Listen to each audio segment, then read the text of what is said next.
Hi friends, வணக்கம். இன்றைக்கி நம்ம ஹேர் கலரிங் பார்க்க போகிறோம். நான் இன்றைக்கி கொஞ்சம் ஷார்ட்டாக சொல்கிறேன், இன்னும் லாங் வீடியோ நான் உங்களுக்கு ஃபுல்லாக போடுறேன். இதில் பார்த்தீங்கன்னா ஹேர் கலர் வந்து ரெட் ப்ரௌன் பண்ண போகிறோம்.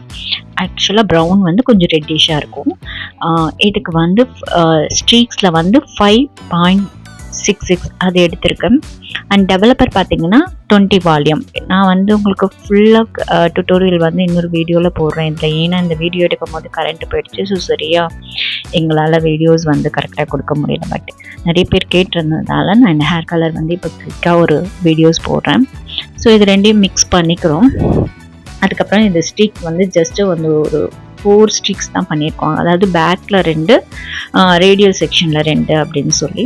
இதில் பார்த்தீங்கன்னா இந்த மாதிரி ஜிக்ஸாக் லைன் எடுத்துக்கிட்டு அதுக்கப்புறமா ஃபாயில் பேப்பர் வச்சுட்டு நம்ம அப்ளை பண்ணும்போது தான் ஹேர் கலர் வந்து கீழே இருக்க முடியலையும் படாது. அதே டைமில் ப்ராசஸ் ஆகிறதுக்கு ஃபாயில் பேப்பர் ரொம்ப யூஸாக இருக்கும். ஏன்னா ஹீட் ஆகும். இந்த ஹீட்டில் வந்து சீக்கிரமாக ஹேர் கலர் வந்து ப்ராசஸ் முடியும். இந்த கலருக்கு பார்த்திங்கன்னா நான் டெவலப்பர் வந்து 20 வால்யூம் தான் எடுத்திருக்கோம். ஏன்னா கிளைண்ட்டுக்கு வந்து அந்த கலர் வந்து கொஞ்சம் லைட்டாக தெரியணுன்றதால 20 வால்யூம். இன்னும் நீங்கள் கலர் நல்லா எக்ஸ்ட்ரா தெரியணும்னா 30 வால்யூம் எடுக்கலாம். இல்லை இதை விட கலர் வந்து கொஞ்சம் மைல்டாக இருக்கட்டும், எவ்வளோ கலர் வேணாம் அப்படின்னும் போது நீங்கள் 10 வால்யூம் டெவலப்பர் எடுத்துக்கலாம். ஸோ இது அப்ளை பண்ணிட்டாங்க பாருங்கள். இந்த மாதிரி ஃபாயில் பேப்பர் வச்சுட்டு அப்ளை பண்ணி முடித்தோடனே நல்லா க்ளோஸ் பண்ணிடணும். ஹேர் லக் பண்ணுற மாதிரி நல்லா இந்த மாதிரி க்ளோஸ் பண்ணிடணும். முடிச்சுட்டு ப்ராசஸ் டைம் ஒரு 10 மினிட்ஸ் விட்டுட்டு நீங்கள் ஹேர் வாஷ் பண்ணணும். ஹேர் வாஷ் பண்ணிட்ட பிறகு கண்டிஷ்னர் அப்ளை பண்ணணும்.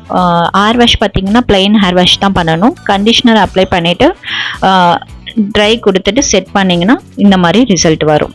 இந்த வீடியோ உங்களுக்கு பிடிச்சிருந்தா அந்த யூஸ்ஃபுல்லாக இருக்குன்னு நினச்சிங்கன்னா எனக்கு ஒரு லைக் போடுங்க. என் சேனலை சப்ஸ்கிரைப் பண்ணுங்கள். தேங்க்யூ மக்களே.